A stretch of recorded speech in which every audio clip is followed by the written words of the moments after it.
everybody, and welcome. So this is part 2 of Shining Light on Death. And this is an event which is organized by the Janki Foundation for Spirituality in Healthcare. So those of you who were with us last week, welcome back. And those of you who are joining us this week, a special welcome. So this is part 2 of our event that we started last week. And I just want to tell you a little bit about the Shining Light on Death series that we have been running the Janki Foundation. It's really concerned about, spiritual aspects of care and the role of acceptance, kindness, humility, compassion, as well as consideration and respect for the sense of the sacred. And the reason we decided to have this topic is because there has been a lot of fear, a lot of pushing under the carpet this topic of death. And it is a topic that many people still shy away from. Yet it is fundamental. It is a fundamental aspect of our reality, how we think about death, how we negotiate death, our own and that of others. All of these have deep implications for all the other dimensions of life. So the Janki Foundation decided that this is something that we need to shed light on.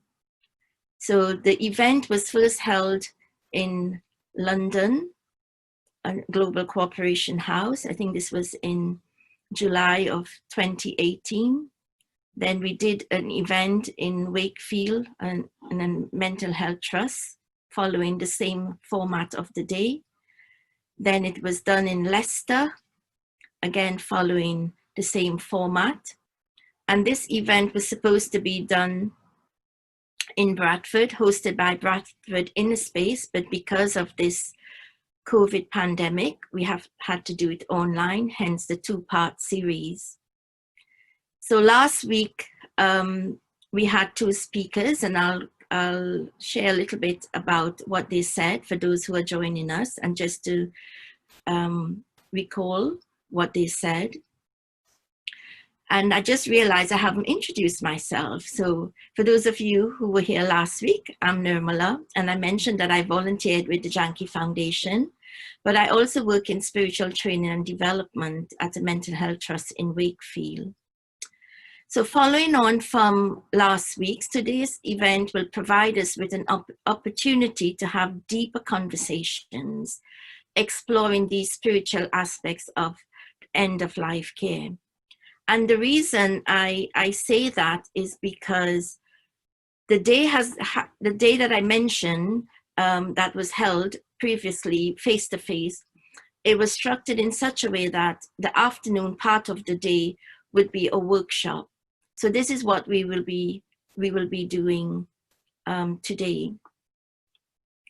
So I mentioned about shining light on that,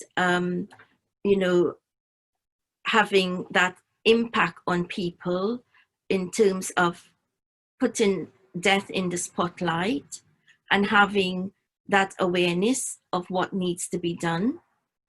So the workshop that we have structured today is the first time we are doing the workshop online. So bear with us, and I'll tell you a little bit about that when we break out in our groups. But for now, I'd like to share with you just a few slides just with images, and to just recap on what we did last week. So one of the slides that I showed, and this was sort of, in essence, why shining light on death. And it's a quotation, and it says, "Life asks death, why do people love me and hate you?" And death responded, "Because you are a beautiful lie, but I am a painful truth."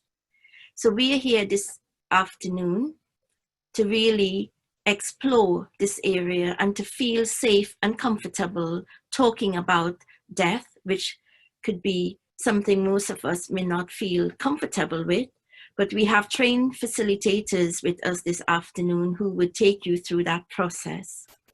So the next slide talks about a recap. So I would like to share with you a few of the things that were mentioned. So while we're getting that slide up, so our first speaker last week was Mike Gartland, who is Reverend Mike Gartland, and he works at the Mental Health Trust in Pastoral and Spiritual Care, and he does a lot of work in psychotherapy. And Mike started with a poem, When Death Comes, by Mary Oliver. So he read it out, and we posted it on the chat, so if people wanted to look at it, you can also Google it and have a read. Very appropriate. So while we're waiting for that to work, I'll just continue what Mike was saying. So he talked about the story of the soul, the immortality of the soul. He mentioned the imaginal realm, and he talked about Carl Jung and all the work that has been done in terms of psychotherapy and dealing with that. He asked the question about what is the story do I tell myself? So it's like a recap of your life, and what would be your story at the end of your life? He also talked about believing in the universe and whether it's indifferent to me, and mentioned about myth and poetry as a language in articulating which articulates profound depth. And he also shared this quotation from Thomas Merton, Conjectures of a Guilty Bystander. And I know last week someone had requested the quotation, so I will put the quotation up in a moment. So that was the recap, and I was talking about a summary of what Mike was saying. But then I wanted to mention about this quote on Rumi, which we shared last week. Do not stand at my grave and forever cry, I am not there, I did not die. And this sort of summarizes what Mike shared in terms of the mortality of the soul. And then Sarah came on board, and she talked about the non-visible and the sacred, respecting belief systems. Everyone dies in a different way. And she quoted from Peter Fenwick's presentation on Dying Matters when he presented at the first Shining Light on Death conference about his research on deathbed phenomena, deathbed coincidences, nearing death awarenesses. So these are some of the things that he had researched and collected data on, and he was sharing. Sarah also mentioned about the human need for love, acceptance, and nurturing, a tender sacred moment. And this is something that we want to explore this afternoon in the workshops, where you would be asked certain questions relating to where you are and how you will deal with death. Sarah also mentioned the natural closing of the cycle of life, that you're coming to an end. So it's not a full stop, but it's a continuation because of that cycle of life. So these are just a few thoughts. And I mentioned that Sarah last week, but I didn't mention who she is this week. So Sarah Eagger chairs the Janki Foundation. And for those of you who didn't join us last week, just a little bit about the Janki Foundation. The Janki Foundation is a UK-based charity that does work in spiritual care, but also integrating spirituality in healthcare. And David Goodman, who is one of the trustees of the Janki Foundation, shared a little bit about the work we do, but also how we support this hospital in Mount Abu, Rajasthan. So one of the quotations I find that summarize what Sarah was saying, and this is, death has nothing to do with going away. The sun sets, the moon sets, but they are not gone. And this is the whole cycle of, life continues. And this is a quotation by Rumi. So this is the Thomas Merton quote from The Conjectures of a Guilty Bystander. And I'm just going to leave you to just read it for a moment.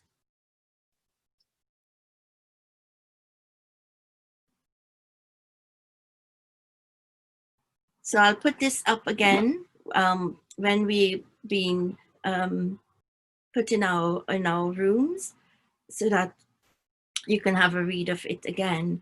But I just want to talk a little bit about the workshop. Oh, and I just remember that Sarah ended the event last week with a meditation, and she used she mentioned the analogy of the diamond, the pure diamond, and the light that is within. So I'd like you to keep that image, please, with you if you choose to throughout this event today. So a little bit about the workshop. So most people find it daunting to be with a person who is near death or dying, and many of us may not have had that experience, but most of us would have. So, you know, the idea really is how do we feel or prepare ourselves? So perhaps the most useful thing that we can do is to be able to set our own fears aside, our ego, so that we can really be present with the person. And this is what we're going to begin to explore this afternoon, really being present and exploring what the dying wants and why it matters. So how the session is going to be structured. We're going to have 2 breakout sessions. The first one is going to explore what the dying want matters from a perspective of other people and yourself. Then we'll come back and we'll have some feedback. So the facilitators will introduce themselves in this small group. When we come back, we will have facilitators sharing briefly. Then we will go into a visualization, a meditation, using the whole aspect of compassion. And this is something that we have done in the past, because this idea of a compassionate present and using that, but also to be able to use it, you need to cultivate it. So the second breakout session will be exploring that compassionate presence with a dying person. So as I said, we have experienced and trained facilitators to be with you this afternoon, but just some guidelines, and they will take you through this, that whatever you share in your group remains confidential. You take responsibility of how you're feeling. So it's okay if emotions come up, if the feelings are raw, if you feel you can't, talk, just be open and honest with your group. Take time out if you need. So if you feel you're not ready to share, that's okay. And also, if you choose to even put your video off, that's okay. Yeah. So we are not here to fix your situation. We are here to create a safe space for you to be in that present. You have, maximum 1 minute, but if you can share, less than a minute, that'd be great. So Masana, off you go. Okay. So with the 2 participants that were with me, there was quite a lot of overlap to be with someone. So to have company, to generate peace and quiet and create a sacred atmosphere with compassion and caring. And for being with, if I myself am dying, what participants were saying, soothing music, spiritual picture maybe in front of me, whatever is my particular faith or belief, and a circle of friends or family around me, maybe meditating, praying, or whatever is going to give me personal comfort. And one did say there is some fear still with me about dying. However, having this conversation I think, mitigated some of that. So thank you. Very beautiful sharing. Wonderful. Thank you. So Natalie in group 2, if you can feedback from your group. Yes, hello. We had a very nice sharing, actually. What we were talking about, what other people might want, we said kind eyes, maybe a gentle stroking, but smiling, creating a good feeling. And we talked a bit about being quite matter of fact and down to earth in asking, what do you want? How do you feel? So, you know, encouraging, getting ourselves to speak to them in a very honest manner, but to be gentle, yeah, allowing them to feel okay. We talked about preparing ourselves when we maybe go to meet somebody that may be dying. Also, I need to prepare myself, and I create that nice vibration of love when I meet somebody. Also, someone said, I'd like my hand held, but nothing more. My hand held, but no more, no stroking, please. We're coming from also when we're with somebody, putting our emotions aside so they don't get in the way, and so that we can feel where they're coming from. So there's not some kind of, you know, we put aside where we're at so we can really feel where they're coming from and accept them where they are right now, accept them and give that peace to them. Yeah. Lovely. Thank you, Natalie. Carolyn? We talked about wanting a calm atmosphere created by the healthcare professionals or the people around us, and about listening to the people about what they wanted.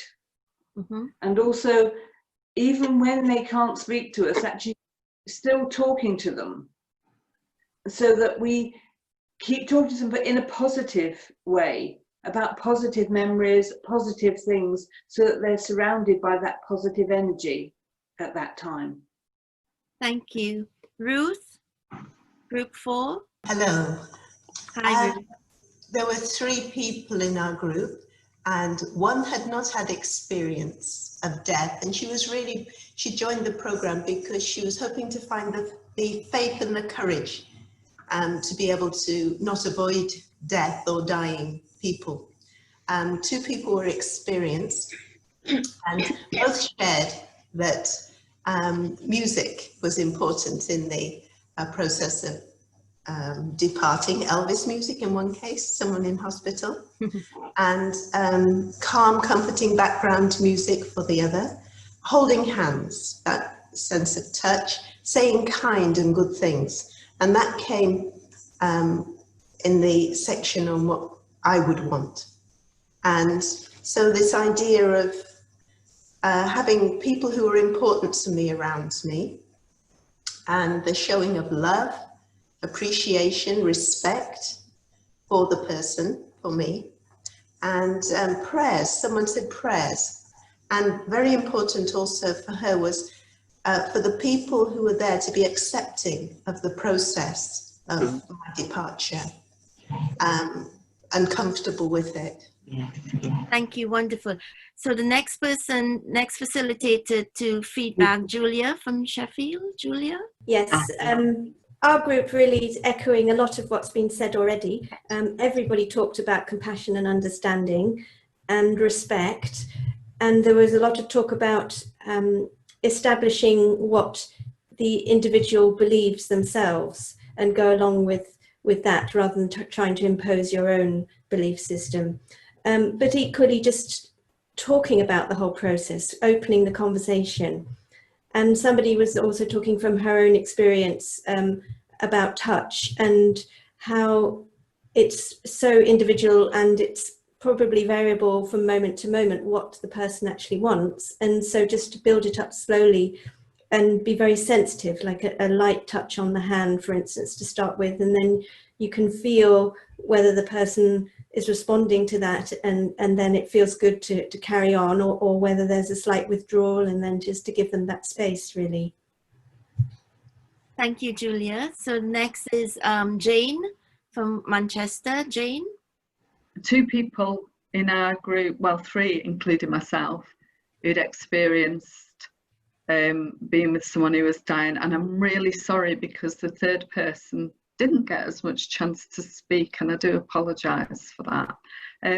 we were talking through things like if somebody's coming towards the end of their life and they've lost the power of speech or the ability to express themselves, how you can understand what it is that they want, and the feelings around that. And we thought that probably most people want to be at home, but there are times when people need some nursing care and need those sort of skills. So there's sometimes a difficulty around decisions to do with that, and we might have found out what they want before they were ill or before they'd come to the end of their life, but it's still incredibly painful and difficult for the people around them. And then we kind of got into a discussion, which I'm sure will go into the second workshop, that and it links to something that was said earlier, Nirmala, about everybody's different, everybody's end of life is different, and for the people around them it doesn't come with a set of instructions, and you think it's going to be one way and it can be absolutely completely different, and that within that we can forget to look after ourselves, and we can forget our own compassion towards ourselves, which I'm really glad we're hopefully going to talk about. Yes. So, and I think the conversation, we probably could have carried on quite a while, because I think the conversation, I hope I'm speaking okay to the people in my group, was moving into, you know, how we deal with some of that grief. Okay, And Jane, that's enough for now, because you will be going back in with your same group. Yeah. So I just want Essence-ful, so the other facilitators, just share one line perhaps. So Robert from York, your group. Then we'll have Jan from Sheffield. So Robert. I'm going to read some Essence-ful and beautiful keywords. So comforting, holds hand, gentle comforting presence, giving permission to go, having just talk to them, kindness and compassion, reassurance that the family will be okay for the person that's passing away. Just be normal, no tiptoeing around, family around, bit of music, and there's some very individual experiences, such as going to a particular place, a wood, listening to the trees, the beautiful uplifting sounds, and that's it really.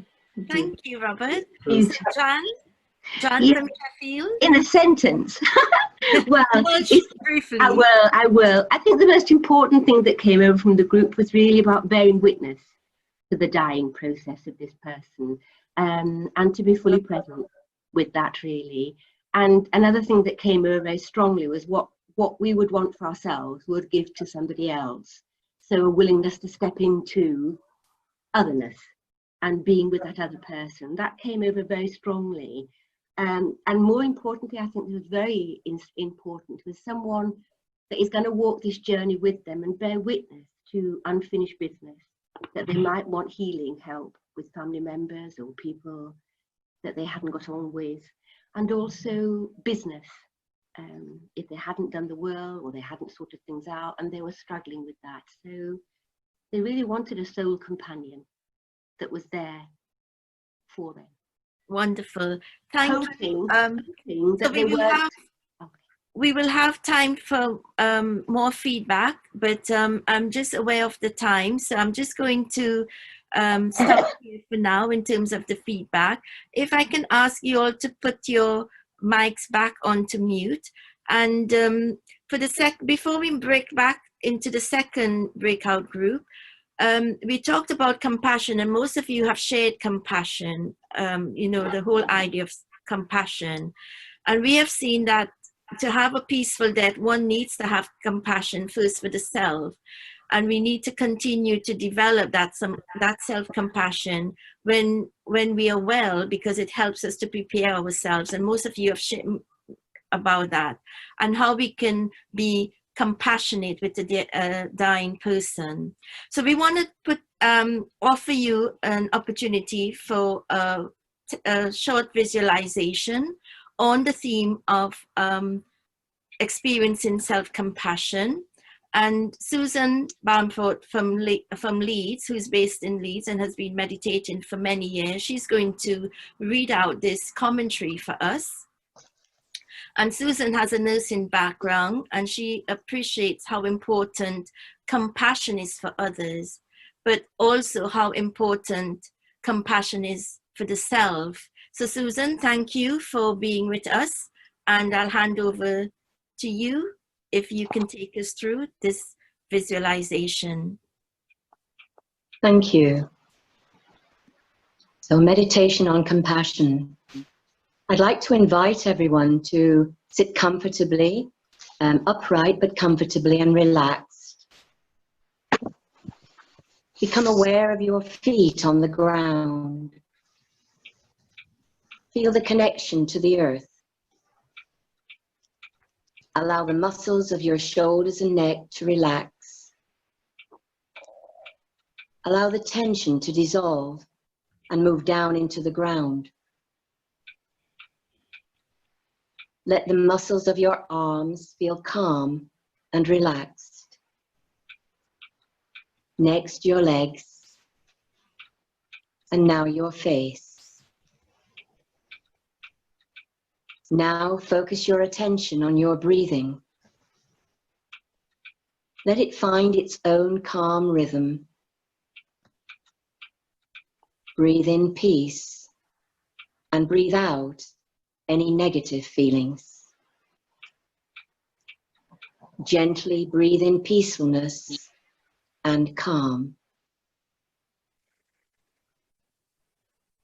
Allow your mind to slow down and try to watch your thoughts. Do not judge them as good or bad. They are just thoughts. Acknowledge them and then let them go. They are like clouds in the sky that you can watch drifting past. And beyond the clouds is the deep blueness of the sky. Feel that deep calm of the blue sky.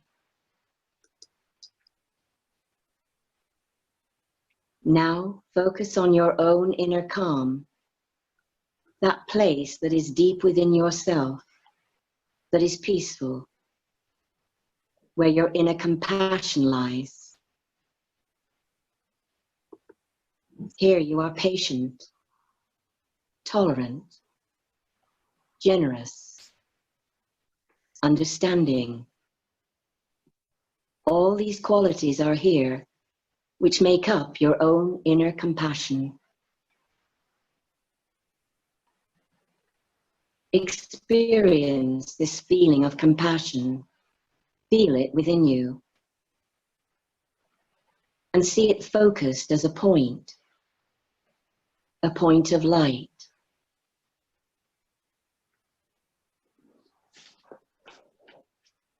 Now, raise your awareness beyond yourself to a place of infinite peace. See it first as a small point of light. As you move towards it, it becomes brighter. It is like an ocean of peace, a space of calm, of love, and of compassion. You feel connected, part of that ocean of deep peace and love. And it surrounds you like a cloak. It fills you up, absorbing every part of you with a comfortable warmth. Rest in that feeling of being loved. It is like energy, a vibration, a light filling you. until you overflow.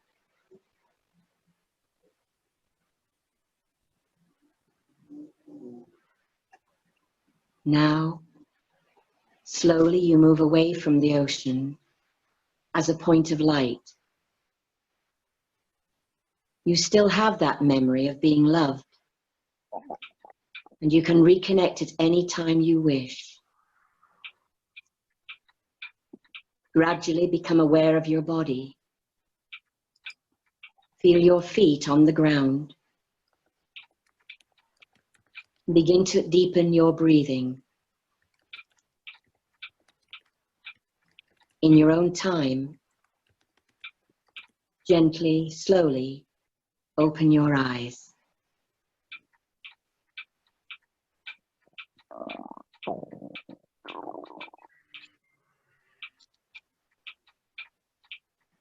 Thank you, Susan. So let's just have a moment of being in that awareness, in that state of compassion. And we're going to enter the second part of our breakout, where we'll be exploring a compassionate presence with dying people. So hold that presence of compassion as you enter your breakout room, and you will have 15 minutes for this. Margaret from Bradford, would you like to share feedback from your group? A lovely discussion, actually. And it was when we were thinking of what we wanted from others and how we could comfort others, then it turned into how the dying person actually can everyone hear me? Yes, go ahead. How the dying person actually gives something. One person said her mum left her with so much peace and love, the family overall, and now in so much harmony because of what the mum left behind. So she was giving out as she was going. And I said, personally, that's what I'd like to do, actually. I wouldn't want people to be trying to comfort me, but I would be wanting to share something left behind from my life that would help them to continue. And another person said that they'd been left with good memories also. And I know my own mum said to me, if there's anything on the other side, then I'll come back and tell you if it's good. Lovely. And so she hasn't been back to tell me, but I know it's good where she's gone. There won't be any problems with that. Thank you, Margaret. Cheers. So can I ask Juliet from Sheffield if you could feedback from your group, please? Okay, hi. Yeah, we again talked about this compassion being a two-sided thing, that we need, the people that are staying here need to be compassionate towards themselves, and the person that's leaving needs to feel our compassion so that they can let go of their body with a little bit of ease and not feel unhappy if we're feeling unhappy, and to recognize that as cells that have got energies, then we're exchanging that energy with whoever it is that's leaving their body. And we talked about having to have that conversation with souls before it gets to the last moment, you know, to say all the things that are in our hearts so that they hear them and understand them, they can feel them. And this enables us to not regret, because we were saying, you know, people regret at the end that they've not said this and they've not done that. And if we can have that open conversation, then everybody knows what mum wants when she leaves, whether she wants flowers or colours or all those sort of things. And the energy that's exchanged then at those times are powerful. And like other people have said, it means that they leave, the souls that are leaving a nice feeling for the souls that are here, and the souls that are having to leave are getting good energy of love and compassion and ease so that they can let go. Wonderful. Thank you. Thank you, Juliet. May I ask Usha from Bradford if you can feedback from your group, please? My group, Both the stories were very, very beautiful, but they more or less echo what has already been said. So I'll just share the main points. That one person's story was that when they leave their bodies, they would like to comfort the people who are there, the relatives, that don't be sad after I have gone. She doesn't want, they didn't want to leave any pain behind, that her going away would leave pain in their hearts. So I think that that is more or less echoing that what we do is we leave something very beautiful, our life story behind for them to look back upon. And the other story was also very beautiful, right from childhood. Death had always been a part of that person's life. And knowing that death is there in different ways. You experience that emotional trauma in different ways. So I felt that both stories were just about life being a very beautiful journey. Beautiful. Wonderful. Thank you, Usha. So I think that covers all the groups that we've had. Because of time, and I did ask facilitators if they can also post their comments in the chat, but may I ask from the first set of facilitators that shared, does anyone feel they would like to just very, very briefly something from this breakout group? We just have a minute. So anyone from the first set of facilitators? Nirmala, it's Yes, Ruth. yes. Something I'd like to add, please, because it came up in our group and was very important.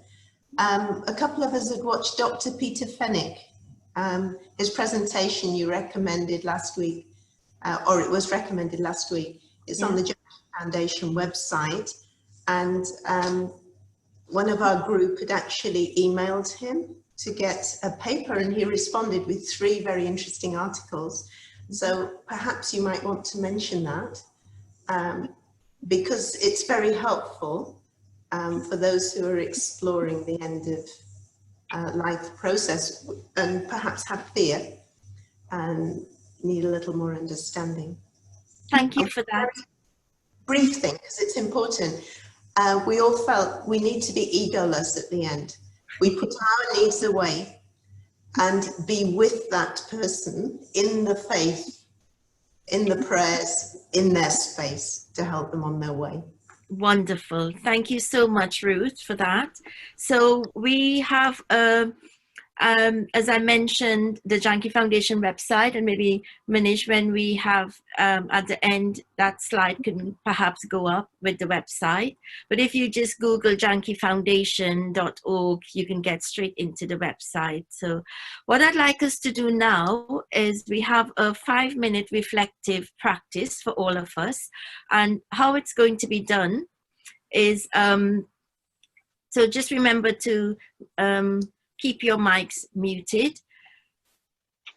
A slide is going to appear, and I'm going to ask you to just reflect for a few moments. And this is really how you can, based on what we've done today, what you've discussed, maybe from last week, you know, how could you use what you've done today, last week, to help you be with a person or yourself when you're dying or is dying, or to prepare you for your own death. So the reflective practice, I'll ask for some soft music to be played, and I'd like you to complete this sentence for yourself. And if you can write it in the chat box.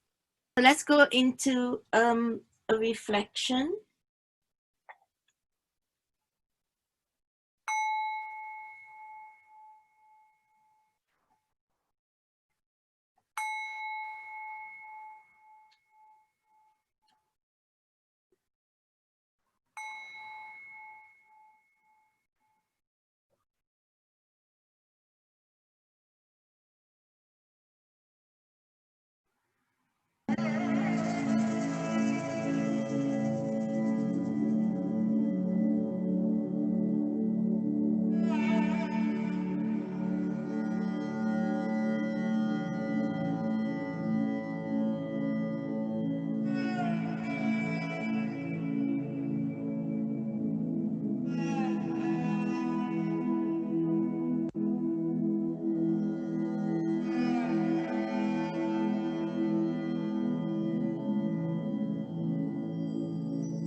Okay, so it would be nice to read out some of those chats, but they're quite personal, so we wouldn't do that.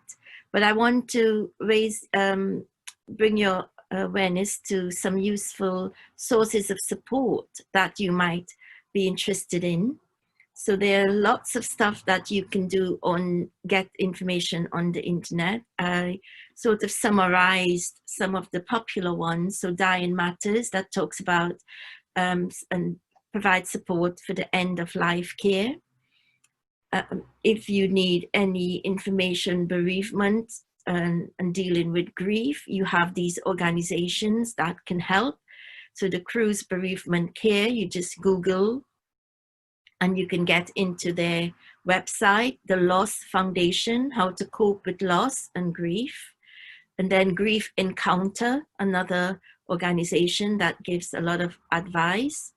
Then you have the National Association of Bereavement Services, and Sue Ryder does an online bereavement support.